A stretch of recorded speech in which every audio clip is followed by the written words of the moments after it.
querida, no quiero la vida, me la amargaste tú.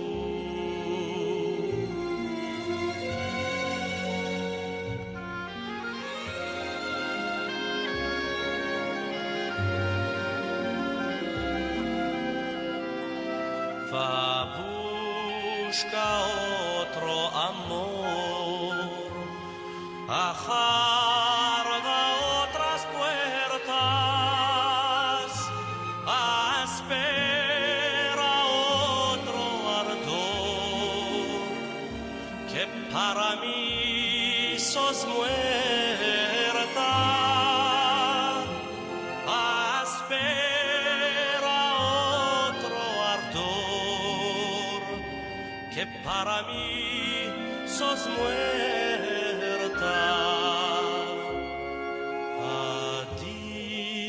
Adiós, adiós, querida, no quiero la vida, me la amargaste tú. Adiós, adiós, querida, no quiero la vida, me la amargaste tú.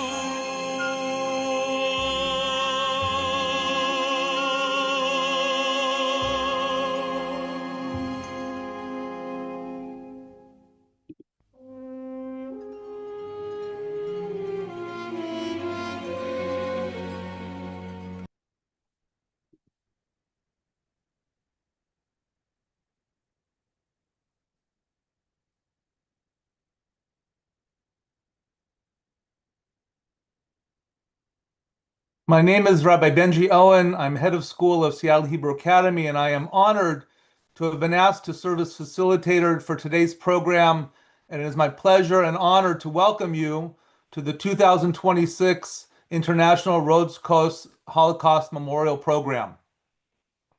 At the outset, I want to acknowledge the presence of Rabbi Shimon Ben Zaken of Seattle and Rabbi Mark Angel of New York. And there may be others who deserve special recognition. I don't see them currently, but if there are, we welcome them as well. I also want to acknowledge and thank the program's co-sponsors, Congregation Ezra B'Sarot of Seattle, Washington, Leela and Harley Franco of Seattle, Sephardic Bikur Cholim Congregation of Seattle, Sephardic Jewish Brotherhood of America in New York, and its director, Ethan Marcus, who is such a strong support for this program and ably technically directed and supported by Sarah Greenberg, the Seattle Sephardic Network in Seattle, the Jewish community of Rhodes, and the Rhodes Jewish Historical Foundation in Los Angeles. This annual program began in 2010 with the dedication of Congregation Ezra B'Sarot's Franco Family Courtyard by Leela and Harley Franco in memory of their dear parents, Robert and Lucy Franco, and Abraham and Serena Sabine of blessed memory. The courtyard is an intentional space featuring decor and plantings reminiscent of the Eastern Mediterranean, including Rhodes and Israel. The courtyard's focal point is a replica of the six-sided black Holocaust memorial obelisk that is in Jewish Martyrs Square in Rhodes. This replica is a source of pride for our Rhodes community here in Seattle, and we acknowledge the leadership of the Franco family as well as of our dear friends Joel Ben-Eliel, who supplied the vision for the monument, and Daniel Al-Hadaf, who coordinated the courtyard's construction. In each of the 17 years since that dedication, Congregation Ezra B'Sarot, under the leadership of David E. Bihar, has organized a program during this time of year to remember those who were deported from Rhodes and Kos by the Nazis, Yamach Shemam, in July 1944, and to memorialize those who did not survive that horror.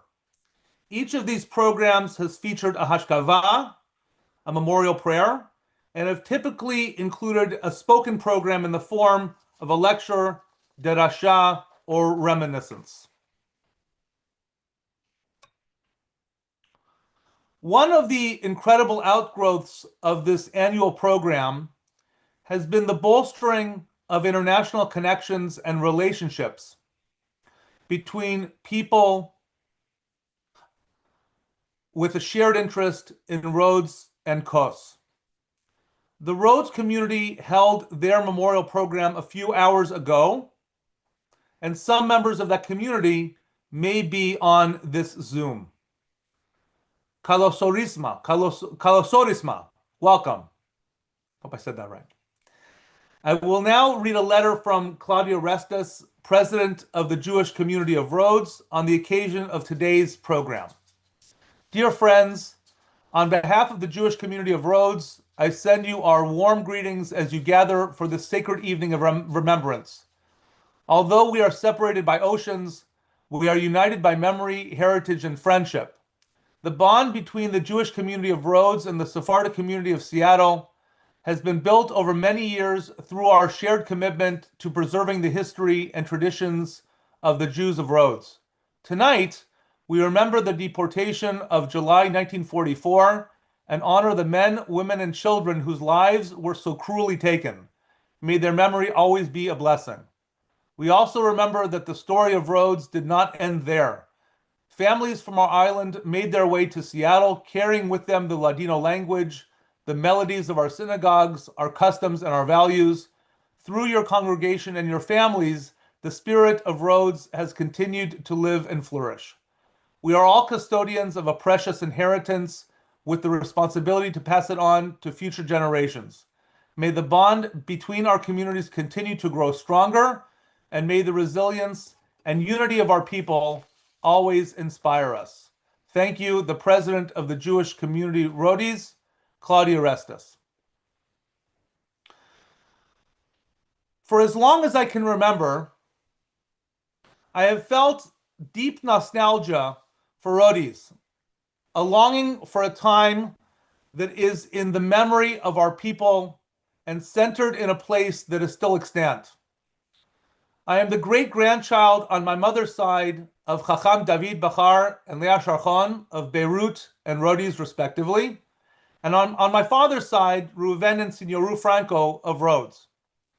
I grew up ensconced in our minhag, an Ottoman Sephardic worldview at Congregation Ezra B'Sarot, and in my parents' home. I was heavily influenced by my grandparents and by my extended family, and as parents, my wife Jody Lynn and I aimed to raise our children in that milieu.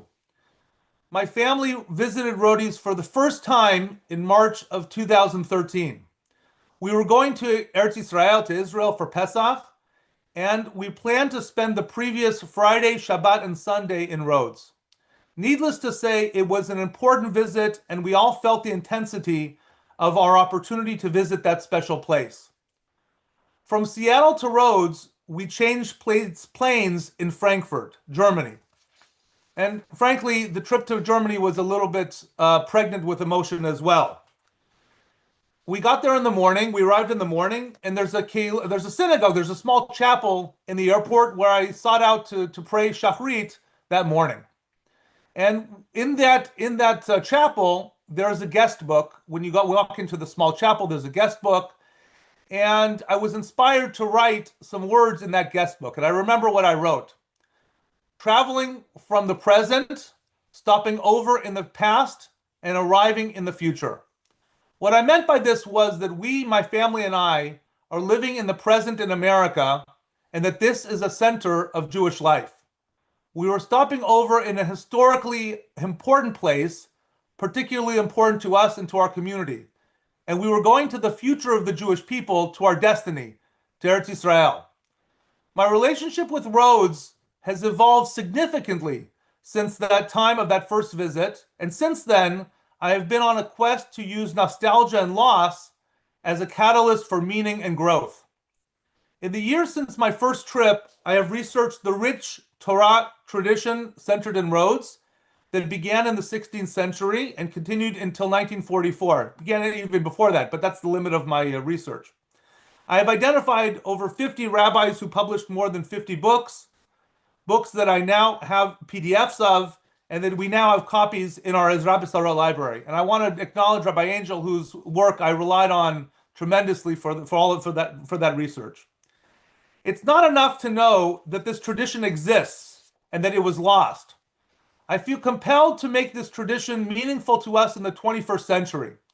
We have a group that studies these texts regularly. When the original of these texts come up for auction, we are paying attention and trying to acquire them. Others are doing the same. Whenever possible, we teach this tradition in a way that connects with our community now. I was so honored to present about the work of Rabbi Reuven Eliyahu Yisrael, the last chief rabbi of Rhodes, at Kahal Shalom in Rhodes in 2024 during the symposium on the 80th anniversary of the deportation. This past Wednesday evening and Thursday was Tisha B'Av, the National Memorial Day. We are familiar with the main trope of Tisha B'Av, mourning, avelut. In Ladino, we describe someone who has a sour face as having kara de Tisha B'Av. Mourning, avelut, is remembering the tragedies of the past, the catastrophe, the questions, the impact that we have all lost. We sit on the floor as a mourner and we lament. In the afternoon of Tisha B'Av, although the mourning has not ended, we switch our mentality to nechama, to comfort. We continue to fast and afflict ourselves, but we get up off the ground and the affliction lightens just slightly. Nechama is the process of dealing with the pain, of answering the questions, ultimately of restoring our relationship with the Almighty. From this perspective, avelut is remembering, emotionally reacting, and wondering about what was and what could have been. Nechama is about making meaning, offering answers, growing from the suffering. Through study and through working to create meaning from the timeless ideas taught by our luminaries of the past, my relationship with Rhodes is evolving from avelut to nechama, from mourning a loss to comfort and restoration. Many of us are familiar with Mr. Sammy Modiano. May he live and be well. I was so pleased to briefly meet him in Rhodes in 2024. Mr. Modiano is a Holocaust survivor who is historically able to share his lived experience, the avelut that has come in its wake, and nechama, a striving for a better and richer future based and built on the tragedy of the past. Which brings us to our presenter today. Mr. Anastasios Karababas, who was also in Rhodes in 2024, has dedicated his career to making meaning out of tragedy, of helping us move towards nechama from avelut. Anastasios Karababas is a French-Greek historian, teacher, and political analyst. He pursued his higher education in Paris, France, and through the French Ministry of Education, became a certified teacher of history, geography, and political science. From 2009 to 2023, he taught in public and private schools in the Paris region, notably within the international network of the Alliance Israélite Universelle. At the same time, he served as a lecturer and researcher at the Paris Holocaust Memorial. He is author of the 2017 book, I'm going to say it in English because the French would make fun of me and the non-French would not understand it, The Shoah, The Obsession with Anti-Semitism Since the 19th Century, published in French. His book, In the Footsteps of the Jews of Greece, was published in Greek 2022 and translated into French 23 and English in 2024. Mr. Karababas's research focuses on the genocides of the 20th century, the preservation of Jewish memory, and transmission to younger generations. I am honored today to welcome Mr. Anastasios Karababas to address us.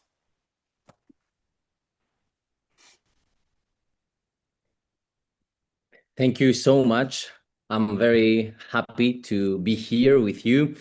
And first of all, I would like to thank the organizers of this event for inviting me here today. Rabbi Benji Owen, Ethan Marcus, David Bahar, my friend, Sarah, Madeline. I'm going to share with you my PowerPoint to show you my research on the Jews of Greece. I would like to give you today an overview of the history of the Jews of Greece with a particular focus on the Jewish community of Rhodes. I will also introduce you to the life of Sami Modiano, the last survivor of Rhodos, of the island of Rhodos. And it's a great honor for me to have the opportunity to stand in front of you and to present my research. But just a few words before we begin. When I was teaching in Paris, I was also a lecturer and researcher at the Holocaust Memorial of Paris, Mémorial de la Shoah, where I focused on the extermination of Jews in Europe. And in 2017, I published my first book entitled The Obsession of the Anti-Semitism. My main argument in this book is that the destruction of the Jews during the Second World War was not simply the result of Nazi policies, but also due to the deeply rooted anti-Semitism in Europe since Middle Ages. The Nazis were not alone, and they had a lot of collaborators throughout Europe. While working on the topic of the extermination of the Jews in Europe, I realized that Greece had suffered a lot from Nazi occupation. Between 7 and 11% of the Greek population died from disease, hunger, executions during the Second World War. Nazis and the Bulgarians also destroyed the Jewish community of Greece. And Nazis had a lot of collaborators in Greece. At the same time, I realized something very sad, and it is very personal. During my school years in Greece, we never discussed about the Holocaust and about the Jews of Greece. So it was like a hidden subject. The history of the Jews of Greece is understudied and relatively unknown. And the literature on the topic is quite poor. So for the last 15 years, I have been trying to fill in that knowledge gap. So the history of the Jews of Greece.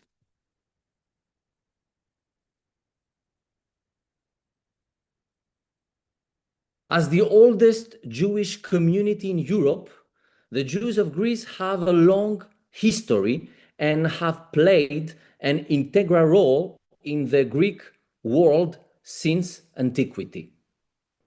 The first traces of Jews in Greece date back to antiquity. After the destruction of the first temple in Jerusalem by the Babylonians in 586 before Common Era, and subsequently under the reign of Alexander the Great, 4th century before Common Era, it is highly likely that small Jewish communities already existed in Greece. According to the book of Maccabees, in the 2nd century before Common Era, there were Jewish communities around our country, around Greece, in Athens, for example, in the island of Crete, but also in Rhodes. In Delos, in the heart of the Cyclades, archaeologists discovered a synagogue. You can see here a picture. A synagogue dating from around 150 before Common Era. Maybe it is the oldest synagogue in Europe. From Roman times to early Middle Ages, reports attest to their presence, the Jewish presence, on, for example, Athens Central Square, the Agora. There was a synagogue, and we found this marble slab next to the synagogue. Also, other places of prayer existed in Greece at this period.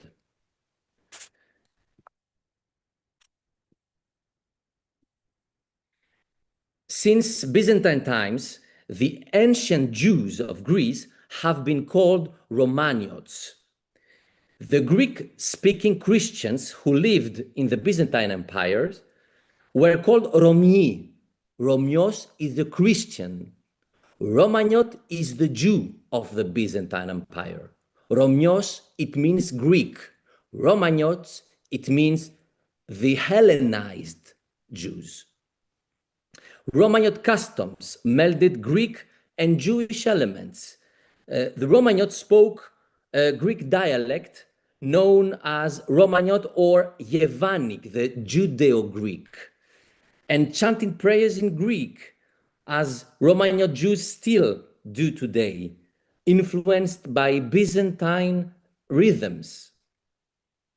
Between the 11th and the 13th century, mainly during the Crusades, Ashkenazi Jews, especially from Hungary and Transylvania, fleeing the massacres, settled also in Greece. And, of course, the Sephardic Jews, who fled after the expulsion from Spain and Portugal in the late 15th century, brought with them in Greece, in the Eastern Mediterranean, the Iberian culture and traditions, which they merged with Balkan and Oriental customs. As you can see here, the traditional dresses. The Sephardic Jews in Greece spoke Ladino derived from Spanish, and they also adopted Greek and Turkish words. Finally, in the 16th century, Jews from Italy settled in Greece, which at the time was under Ottoman occupation, Turkish occupation. So Greek Judaism, as you can see, is very diverse and dynamic, even if the Sephardic Jews were the majority. On the eve of the Second World War, you can find this map in my book, around 75,000 Jews lived in Greece, a country with population of over 7 million at the time. More than 30 communities were recognized by the Greek state. As you can see here, for example, the island of Corfu, or Ioannina, the capital of the Romaniots, or Larissa, a big community, Athens, Chania in Crete, or Rhodos, of course, and, of course, Thessaloniki, Salonika. The largest Jewish community before the Second World War is Thessaloniki, nicknamed the Jerusalem of the Balkans. In 1939, the city was home to 56,000 Jews, almost 30% of the local population. And between the 16th century and the 19th century, during the Ottoman occupation, the Jewish population of Thessaloniki exceeded 50%, and the port of Thessaloniki was closed on the Shabbat. Rabbis, intellectuals, artists, professors, entrepreneurs made a major contribution to the cultural and economic development, not only in Thessaloniki, but all over Greece.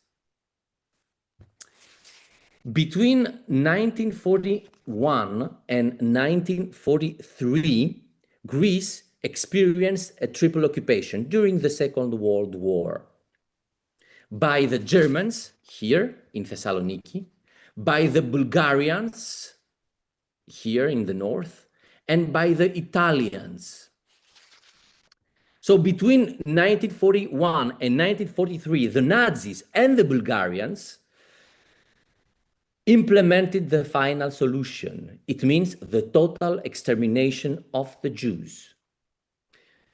In the north, particularly in Thessaloniki, they began looting Jewish properties. They humiliated Jews. They stigmatized Jews with the yellow star. They assembled Jews to ghettos, and they deported Jews to extermination camps, especially Auschwitz-Birkenau.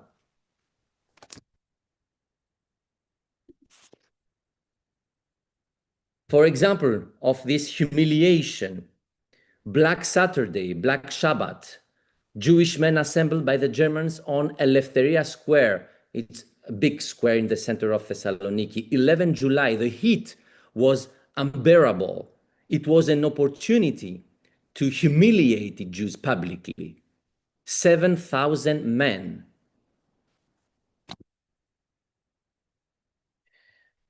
The destruction of the big Jewish cemetery. You have here two pictures, before and after the Second World War. More than 300,000 tombstones have been destroyed by the Germans and the local administration. And they used those gravestones to build pavements, swimming pools, or churches. Of course, the stigmatization with the yellow star, like other countries in Europe, and after they put Jews in the ghettos, the isolation. And the deportation, you have here pictures of the Bulgarian zone. The Bulgarians organized this deportation in the north of the country. In March 1943, the Bulgarians arrested about 4,500 Jews, sent them by cattle trains on the banks of the Danube, the river. From there, river boats took them to Vienna, where cattle trains transported them to Treblinka, extermination camp. No one came back. Look at here this woman, she's smiling. Why? Because a rumor spread by the Bulgarians that Jews will be transported to Palestine. Extermination rates in northern Greece, Bulgarian and Nazi occupation, were among the highest in Europe, more than 95% of extermination.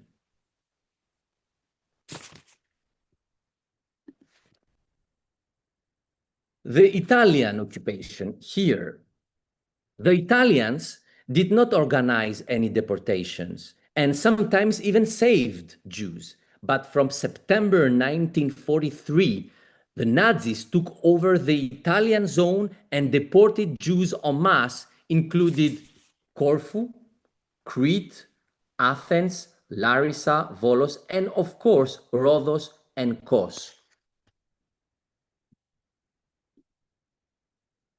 For example, Ioannina in the north of the country, the capital of the Romagnots, on March 25, 1944, the Nazis assembled the Jews and separated the men from the women and children. And after, with trucks, they sent them to Larissa and from Larissa to Auschwitz-Birkenau. Here you have Fanny Haim. It is one of the most well-known picture about the Holocaust in Greece. Fanny Haim survived, and after the Second World War, she went to the United States, but she lost her husband and her family. From Crete, another region, about 300 Jews were forced to board the ship Tanais, heading to the port of Piraeus, the port of Athens, and after cattle trains to Auschwitz-Birkenau. But on 9 June, this boat, Tanais, was torpedoed near the island of Santorini by the British Army, which took it for an enemy ship. here.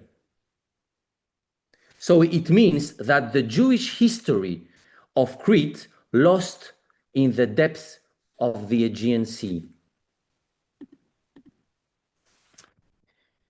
In 1943 and 1944, approximately 65,000 Jews were deported by the Nazis and the Bulgarians to Auschwitz and Treblinka. A total of 23 convoys left Greece for concentration and extermination camps. The journey from Greece to Auschwitz and Treblinka lasted between 7 days and 1 month. It is the longest in Europe. In Auschwitz, the Greek Jewish prisoners, they were selected for forced labor, some of them, and were almost the only ones who were not Ashkenazis.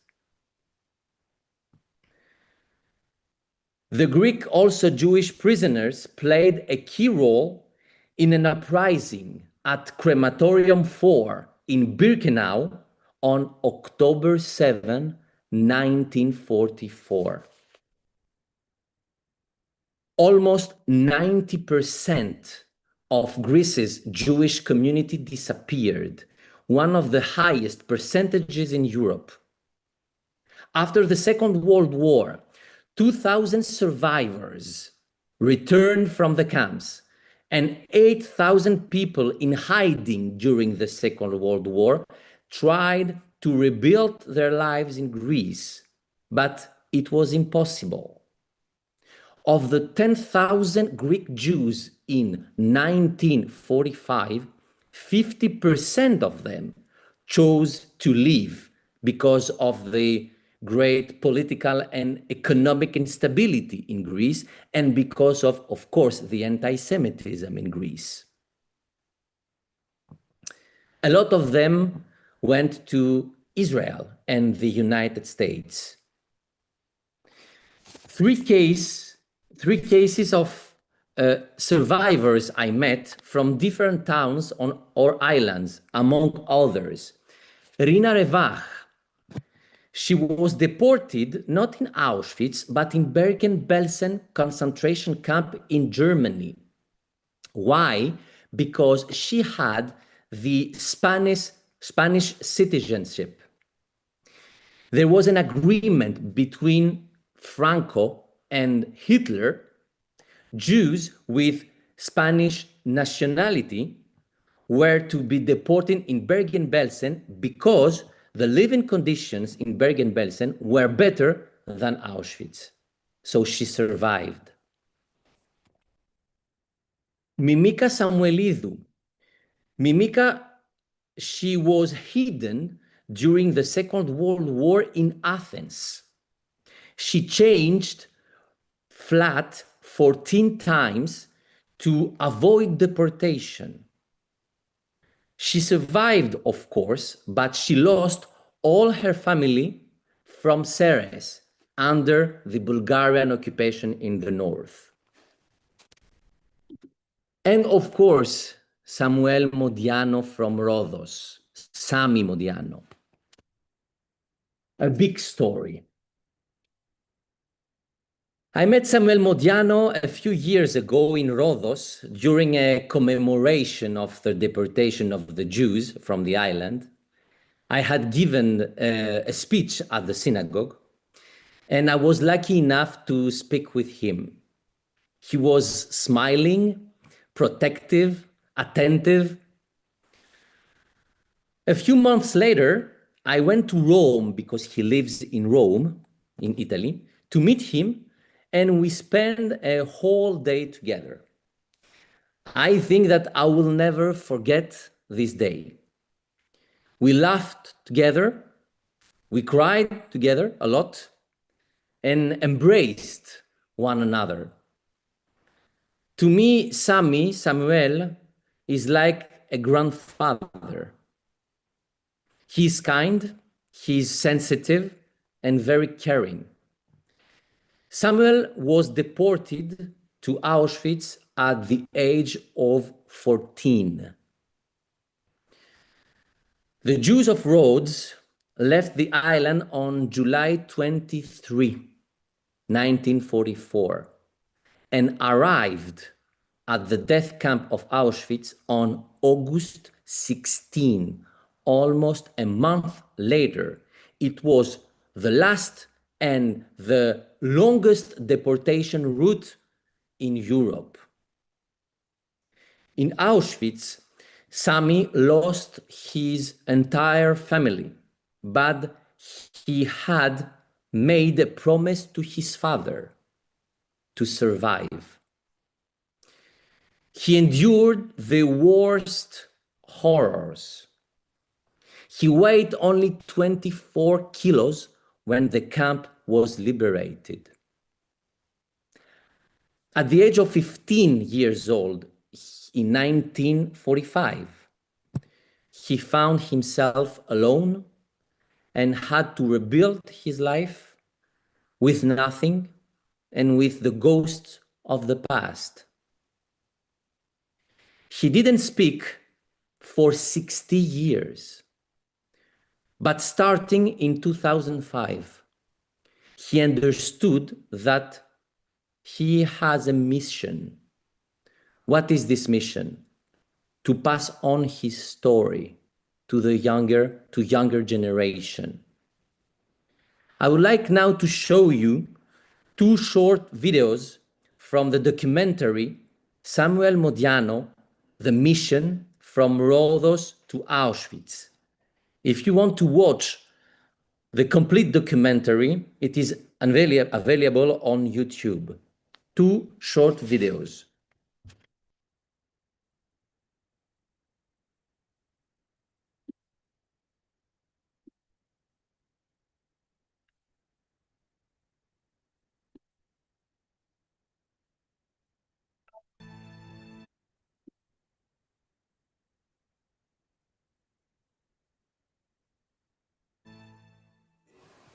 Από το 2005 άρχισα να μιλήσω κι εγώ. Δεν ήθελα να μιλήσω. Δεν ήθελα να μιλήσω, αρνιόμουν. Όμως στο τέλος δεν σκέφτηκα, ευτέχτηκα καλά. Και ότι θέλω ότι η καινούρια γενιά δεν πρέπει να δει αυτά που είδανε τα μάτια μου. Ούτε τα παιδιά σας. Τα παιδιά σας δεν πρέπει να δουν αυτά που είδανε τα μάτια μου. Αυτό είναι η δικιά μου μισιόν. Αυτά είναι αυτά που μου έδωσε ο Θεός. Ο Θεός δεν διάλεξε. Λίγοι. Και εγώ έχω αυτή την υποχρέωση. Αυτή τη μισιόν.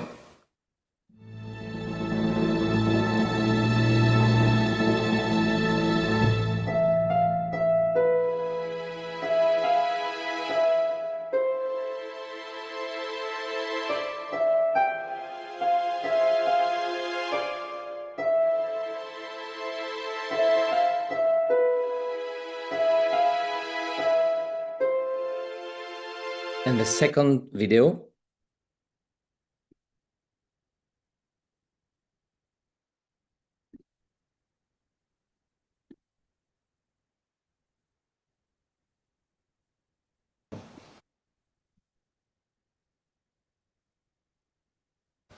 Είχα καταλάβει τον εαυτό μου γιατί αισθάνεσαι ένεχος.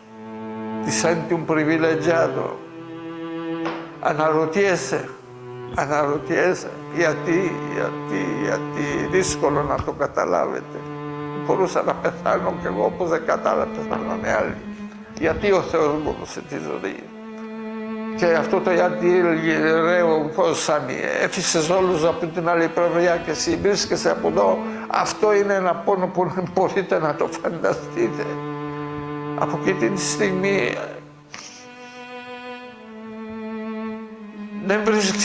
δεν βρίσκεις την απάντηση.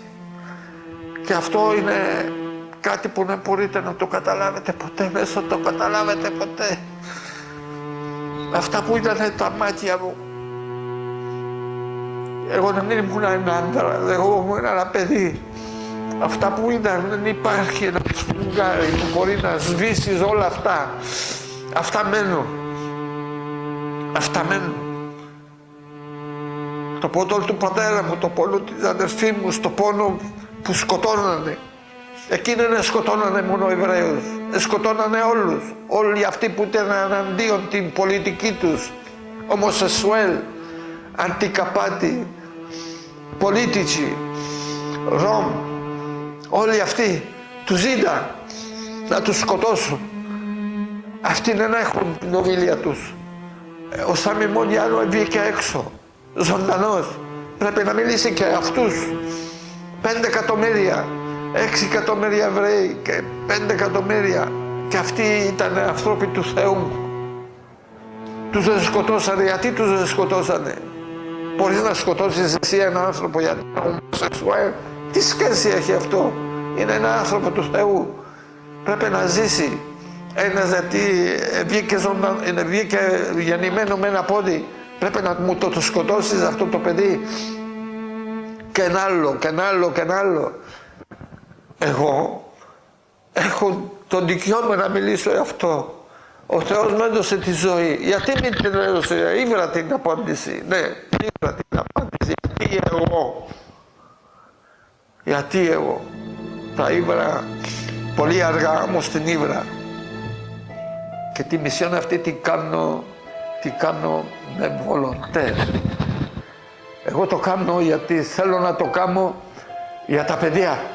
Τα παιδιά πρέπει να ξέρουν. Εγώ δεν θέλω να έχω κέρδος από αυτά τα πράγματα. Το κέρδος είναι απαγορεμένο σε μένα. Εγώ μπορώ να κερδίσω αλλού.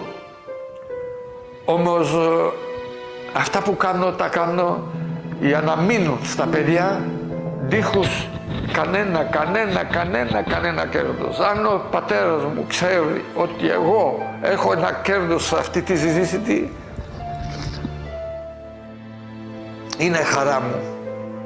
Σήμερα νομίζω πως σας έδωσα κάτι που θα είναι ενδιαφέρον τα παιδιά. Είναι η πρώτη φορά που τα δώνω στα ελληνικά, δυσκολεύτηκα λίγο, όμως ελπίζω που αυτά θα τα ακούσουν τα παιδιά καμιά μέρα και κάτι θα κάνουν και αυτά τα παιδιά για να μην ξαναγίνει πιο αυτά που ο Σαμής Μοντιάνο είδε, έζησε. Ο Σαμής Μοντιάνο όταν θα έρθει η ώρα να φύγει, θα φύγει ευχαριστημένος. Θα φύγει ευχαριστημένος. Αυτά. So, it's difficult to speak after Samuel Modiano. Today, approximately 4,500 Jews live in Greece. After the massive annihilation during the Holocaust, there are 9 Jewish communities in total.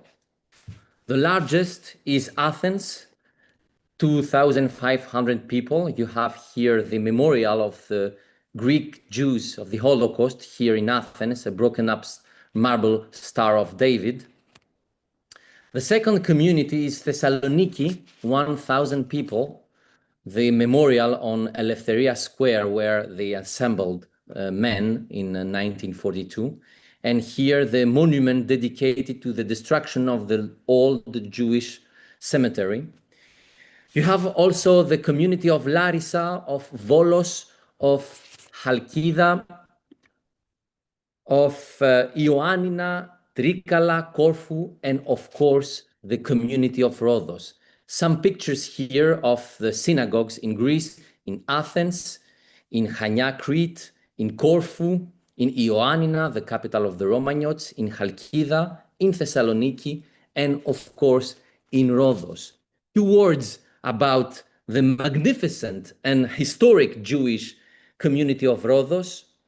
The Jewish presence on the island of Rhodes dates back over 2,000 years, one of the oldest Jewish communities in Europe, and of course the Mediterranean Sea. The vibrant community known as the Rhodesli Jews was predominantly Sephardic.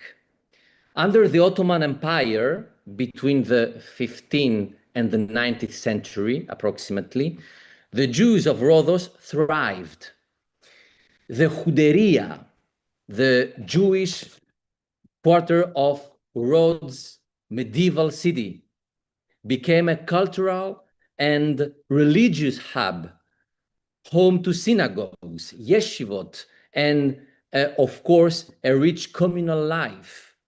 The Kahal Shalom synagogue, built in 1577, still today stands and is the oldest functioning synagogue in Greece.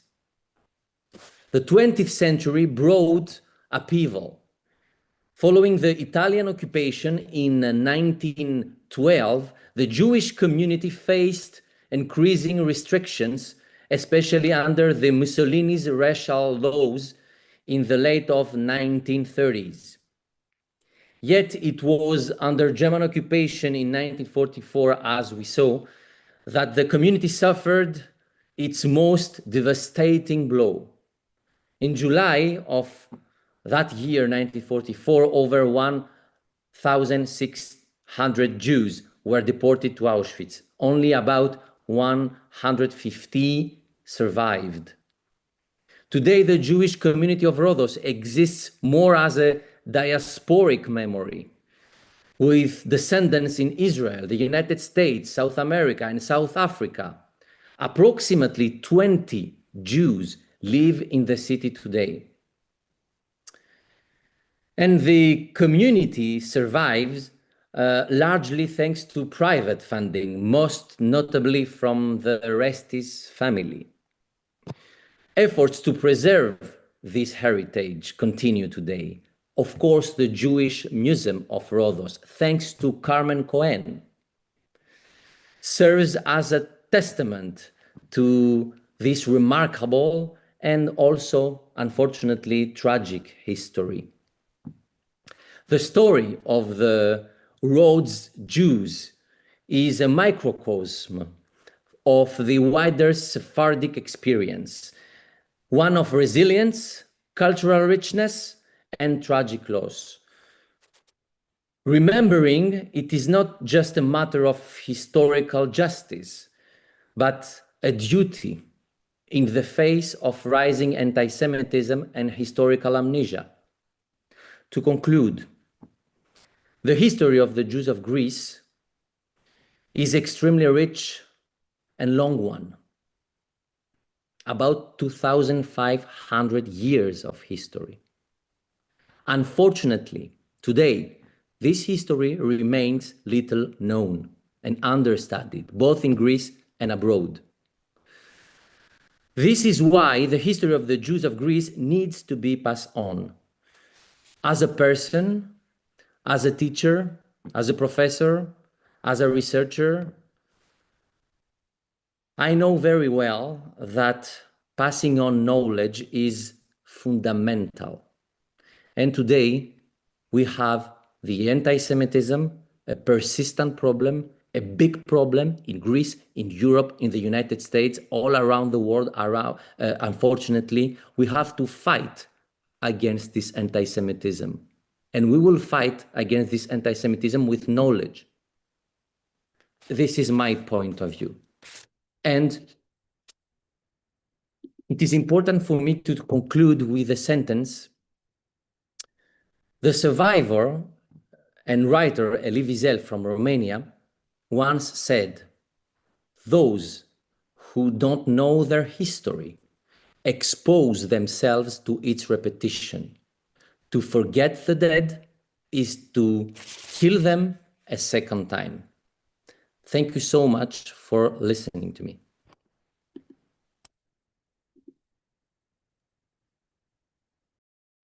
Thank you, Anastasios, and hello, everyone. Thank you all again for attending the annual Rhodes and Kos Holocaust Memorial Program.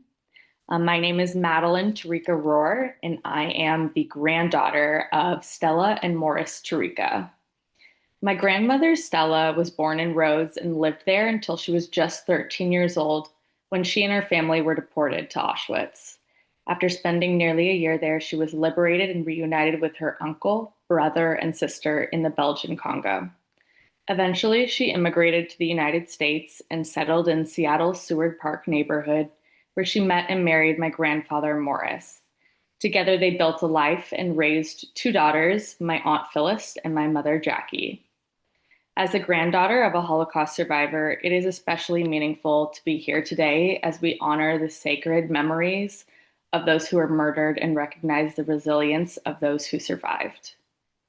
Just a few weeks ago, I had the privilege of traveling through Jewish Greece on a trip organized by the Greek Jewish and Sephardic Young Professionals Network. And during that journey, I was able to visit Rhodes for the first time. As I reflect on what was a deeply personal experience for me, I'm left with an even stronger connection to my family's roots and to the vibrant Jewish community that once flourished there. Walking through the narrow cobblestone streets behind the great stone fortress walls felt like stepping back in time. It was impossible not to imagine the lives that were lived there, the families, traditions, and sense of community that once filled those streets before it was all shattered.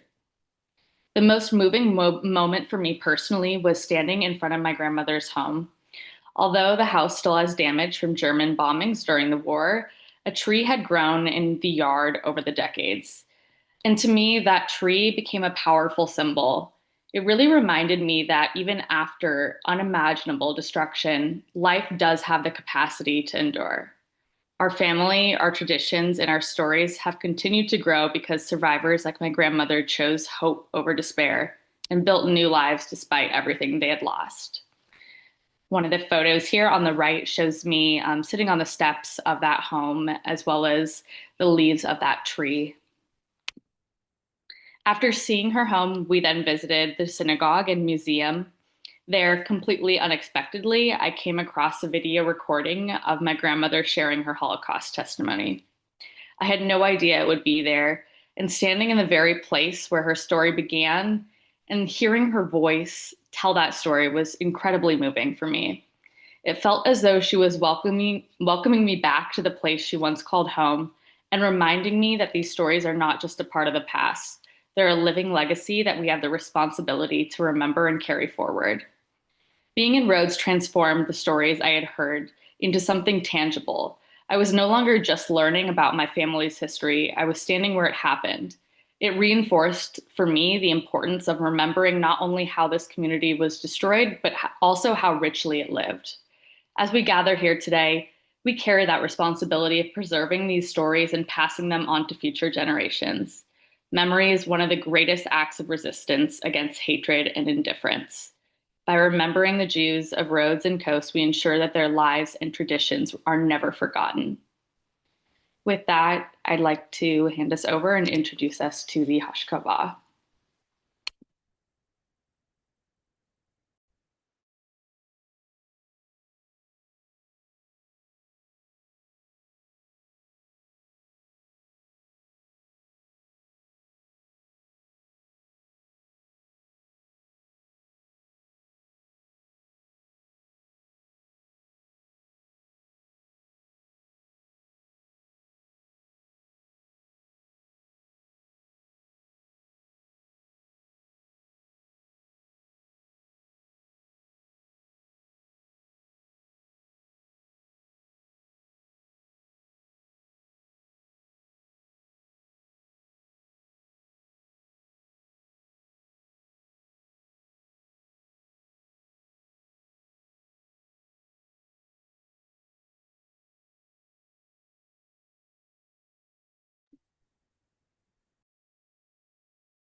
טוב שם משמן טוב, מנוחה נכונה תחת כנפי השכינה, כזוהר הרקיע מזהירים.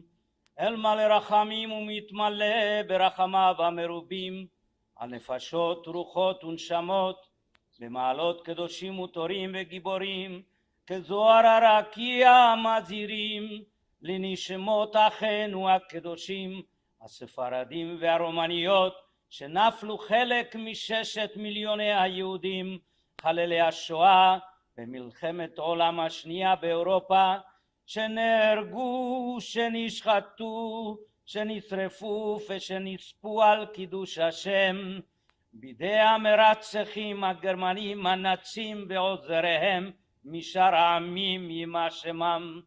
לכן בעל הרחמים והסליחות, הסתירם בסתר כנפיך לעולמים. ובצל שדי יתלוננו לקץ הימים תעמידם, ומנחל עלניך תשכם, וצרור בצרור החיים את נשמותיהם, ותשים כבוד מנוחתם, ותלווה עליהם השלום, ותקיים בהם מקרא שכתוב, ונכח אדוני תמיד והשביע בצעצך עוד נפשך ועצמותיך יחליץ, והיית כגן רבה וכמוצא מים אשר לא יכזבו מימיו. אדוני הוא נחלתם, בגן עדן תהא מנוחתם, ויעמדו לגורלם לקץ הימים, ונאמר אמן. God, full of mercy, who dwells in the heights, provide a sure rest upon the divine presence wings within the range of the holy and the pure, who shining resemble the skies, all the souls of our holy brethren, Sephardim and Romaniot, who were cut off among the 6 million of our Jews, victims of the European Holocaust, who were murdered, slaughtered, burnt, and exterminated for the sanctification of your name by the German Nazi assassin and their cohort, helpless from the rest of the world. Therefore, Master of mercy, protect them forever from behind the hiding of your wings, and tie their souls with the bond of life eternal. May the everlasting be their heritage, and the Garden of Eden be their resting place, and they shall rest peacefully upon their couch. They will stand for their faith in the end of days, and let us say, Amen. Tu madre cuando te parió y te quitó al mundo, corazón ella no te dio para amar segundo, corazón ella no te dio para amar segundo. Adiós, adiós querida, no quiero la vida, me la amargaste tú. Adiós, adiós querida, no quiero la vida, me la amargaste tú. Búscate otro amor, ajarba otras puertas, espera otro ardor, que para mí sos muerta. Espera otro ardor, que para mí sos muerta. Adiós, adiós querida, no quiero la vida, me la amargaste tú. Adiós, Adiós, querida, no quiero la vida, me la amargaste tú.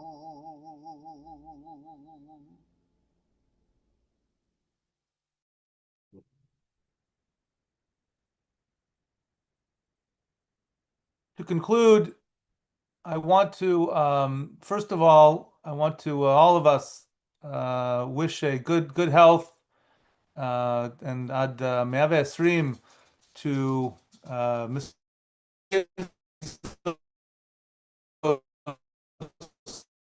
Sami Modiano, both of whom are in Karababas, for his very moving and very educational presentation. I look forward to purchasing and reading your work.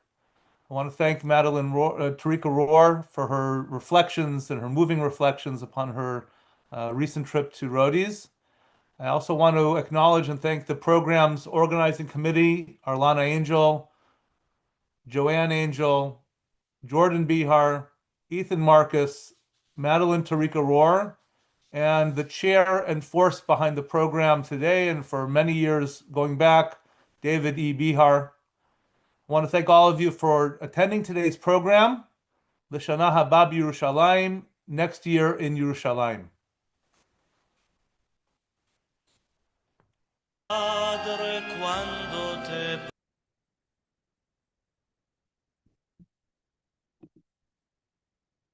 mundo, corazón, no te dio para amar segundo, corazón, no te dio para amar segundo.